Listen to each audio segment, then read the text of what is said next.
Hala, naglumbag pandagan ng mga pato ng lusot sa Coral D. Ani nasa sa kuano ay sus pagkagwapo sa ilang liguanan.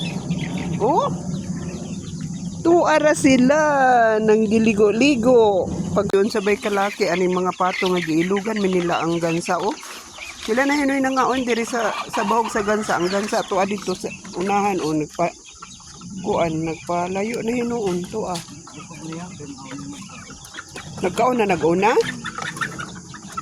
Kaluoy po anak nila. Uy nga, ilugan man aning mga pato oh. Hala, naglumbag pandagan ng mga pato ng lusot sa Coral D. Ani nasa sa kuano ay sus pagkagwapo sa ilang liguanan. Oh, tuara sila nang giligo-ligo. Paghuman og kaon. Ay gwapo man po diri mura mag swimming pool. Murag pond ba nila oh. Oh, di nakakita silang maayuhon nila nga pond. Oh, to pa dito oh. Oh, mga pato nga gagmay oh. Hala, nang gilangoy-langoy to. Ay, ang mga pato na nga wala makasulod sa nursery, uban-uban sa iyang mama oh. To dito.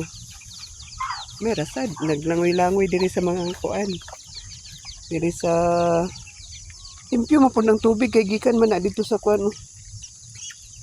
Wala may kuan ana, walay hugaw. Gikan na sa sapa. Gigikan dia sa imbornal, impyo man na na tubig. Dakan kay sila. Yeah. Ingaw kay sila oh. Kuman naman sila nangaon, nang lusot din sila diri oh.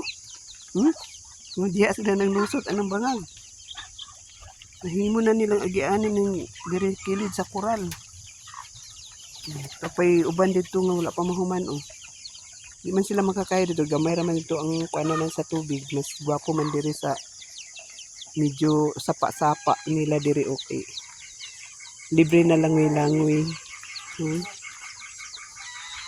Nice kaayo. Hay. Nice kay sila nang gilangoy-langoy. Okay. Okay, thank you.